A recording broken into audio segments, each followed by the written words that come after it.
Bonjour, c'est Hélène Normand de l'Unioniste. Je vous envoie ce message depuis le Hub Le Mans où je travaillais avec le cabinet Levon et Associés, qui est maintenant transféré dans l'univers IP de Levon 2 et Associés. Je n'ai jamais ouvert de compte au CIC avec Levon et Associés. Donc j'apportais des précisions. D'autre part, Levon pour moi n'est pas du tout un nom arménien.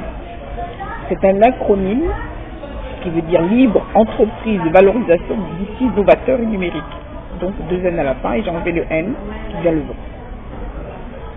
Quant aux autres points, je ne vous ai rien dit pendant des années, parce que depuis 2009, j'ai ouvert mon compte chez Copyright France, plus exactement en juillet 2009, ça a commencé. Et donc, j'ai pas eu de problème à votre niveau. Par contre, j'ai des problèmes avec les pirates qui sont devenus notre partenaire maintenant, et qui étaient donc associés à cette époque avec la CIC, et Google, qu'ils ont mis en position de dominant, n'importe quoi, pour pouvoir avoir accès à mes données et les données avec la WIPO. Donc il faut voir avec M. Guéry, qui est très informé au sujet de ça, à la WIPO à Genève. Ce que je voulais vous dire, c'est que mes adresses email, levon et associés @aol.com ont été créées donc en octobre 2009. Ensuite, comité jacobin. Ensuite, EvanSafe copie 2011 a été créé, yahoo.fr ont été créés par moi. Et ensuite, il y a eu des domaines que j'ai achetés. Les domaines que j'ai achetés chez Yola, donc evansafesushi.com et evansaferegister.com et .biz. Ils sont tous mes domaines, mais tout a été cloné. Donc, ils ont cloné toutes mes adresses IP. Tous mes adresses IP des domaines IP, tous mes sites ont été copiés, tous mes domaines publics, Yahoo, tout ça, etc. ont été copiés, et ensuite on efface les miens. Donc ce que vous devez comprendre, c'est qu'ils n'ont rien. Vous n'avez aussi rien, vous n'êtes pas propriétaire aussi de mes données, dans la mesure où tout a été protégé et que je connais bien mes adresses email et que mes fichiers sont avec moi et que je les ai aussi copyrightés par la voie papier, que je les ai copyrightés aussi par rapport à mon invention. C'est donc leur préoccupation première. En fait, j'ai mis en place, j'ai inventé une méthode qui permet de protéger, entre autres, toute forme d'idées, toute forme d'informations spécifiques. Donc j'ai mon propre copyright avec lequel j'ai travaillé depuis des années, dont ils ne sont pas informés, mais c'était un travail que officieusement certaines personnes proches de la WIPO étaient informées. Je tiens à vous dire que je n'ai aucun lien avec les CIC. J'ai juste créé des ONG au niveau du CIC, Your Pandora World et EAODEM, qui sont des ONG que j'ai créées uniquement avec mon fils. J'attire votre attention que mon fils actuellement est disparu et que ces gens-là ont l'habitude en fait de faire toujours perdre leurs victimes, c'est-à-dire ils prennent une personne, ils le rendent victime et responsable de tous leurs maux et après ils l'éliminent, comme c'est ainsi que la magie s'opère d'une manière immortelle. C'est-à-dire qu'une fois qu'on a fait prendre des décisions à mon fils, qu'on lui a fait dire ce qu'on voulait, qu'on lui a fait faire ce qu'il voulait, après on l'élimine. Donc actuellement il y a une enquête qui doit être lancée. Donc mon fils a été manipulé par rapport au CIC, par rapport au Crédit Agricole, par rapport à la Banque Postale, par rapport à beaucoup d'entités, par rapport à ma sœur qui prend donc identitairement mon identité. Bon, ce que je veux dire, c'est qu'avec le CIC, j'ai ouvert les ONG les ONG ou les associations, avec mon fils uniquement, et que les familles et ce réseau, notamment ma sœur, se permettent de se donner des priorités, se donner des titres dans ces ONG, et justement, ça a créé des incidents sur le plan diplomatique en Grèce, avec Your Pandora World, et avec Écho de Cuba, entre les États-Unis et Cuba. Donc, ils étaient suivis. Donc je devais créer un cabinet Levon Associés, mais je n'ai jamais créé. Pourquoi? Parce qu'ils utilisent des méthodes de voix, où j'ai eu à discuter avec le chargé d'affaires des entreprises libérales, que j'allais lui envoyer donc mon business plan. Mais je ne l'ai pas envoyé parce que ma sœur tout simplement s'amuse au jeu de voix et au morphing et passe partout où je suis passée. Donc c'est un jeu qui date depuis très longtemps que je ne l'ai pas fait.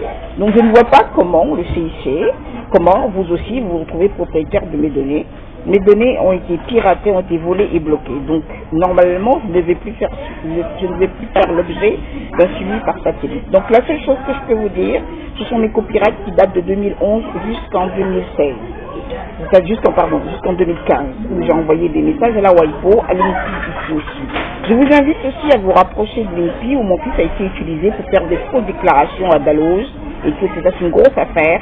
Et je vous demande de mettre en quarantaine toutes mes données, et je vous demande toutes, c'est-à-dire tout ce que j'ai pu envoyer dans votre site, notamment mes manuscrits concernant le projet Universal Your Couple, qui était anciennement d'AID, qui est donc mon modèle de modèle social, et pour lequel il semble que mon fils a énormément payé. Donc je suis désolée de vous apprendre ça, mais j'aimerais que ce jeu d'identitaire, vous voyez les limites où ça arrivé. Je suis une femme noire, je suis née au Bénin, c'est vrai, mais je suis venue à l'âge de 4 ans et demi, à 4 ans et demi ici, oui c'est ça, depuis 67 ans, et 68 pardon. Et donc j'ai eu la nationalité depuis l'âge de mes 8 ans, donc en 72. Donc je suis pas concernée par ce qui se passe. Je suis française par affiliation de mère et de père. Ma sœur est née en France, mais c'est pas ce qui lui donne raison de voler tout ce que je fais. La preuve, je suis à la base Internet. J'ai créé le brevet Internet avant de me parler, avant de me prononcer. En 2009, j'étais observatrice. Je ne disais rien. Je faisais mon travail, j'avais ma procédure. Ce que vous devez comprendre, c'est que l'ONG Amour n'a jamais été une propriété de ce réseau. Ils n'ont jamais eu quelque chose. À la mesure où j'avais mis en place un modèle de propriété et de protection de mes données à partir d'un modèle qui s'appelle Toshi. Toshi qui veut dire transcription directive sécurisée et homologuée d'images en information.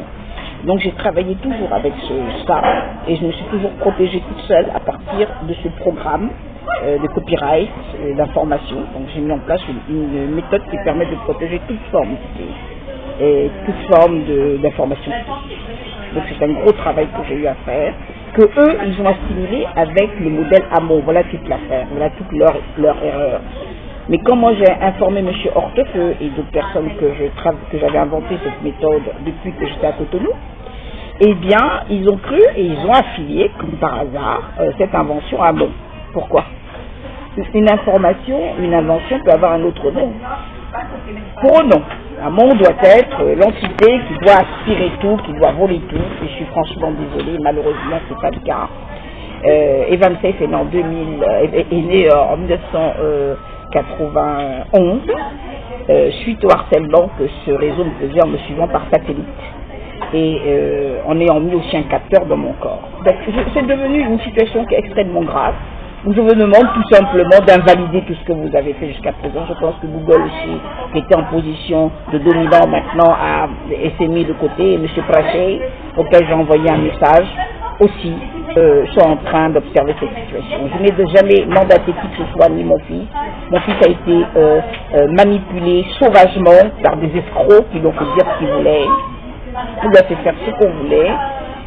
Parce qu'on a vendu mes travaux, on a donné mes fonds à la Sarthe, sans me demander, en abusant de moi, et en donnant d'une manière abusive et hypocrite, et non justifiée à ma petite sœur parce qu'elle serait née en France. Donc c'est mon fils qui a payé, parce que c'est à lui qu'on a fait reprendre toutes leurs exactions. Et je tiens à vous dire que c'est le groupe du 11 septembre. Donc ce n'est pas du tout de ma responsabilité si la France prend des mauvaises décisions, comprenez-vous. Donc la mise en quarantaine est demandée expressément. Je l'ai demandé aussi à M. Bury, dans la mesure où je souhaiterais que l'enquête par rapport à mon fils, que je ne retrouve plus, et mon frère qui est aussi au pays de Galles, depuis 2007, qui ne donne plus du tout de nouvelles, mais qui est maintenu virtuellement par téléphone et par Facebook, etc., les médias. Donc c'est une affaire qui est extrêmement grave et je pense que la mise en quarantaine, elle est justifiée et que vous allez en tenir compte. Voilà, je vous remercie beaucoup. Au revoir.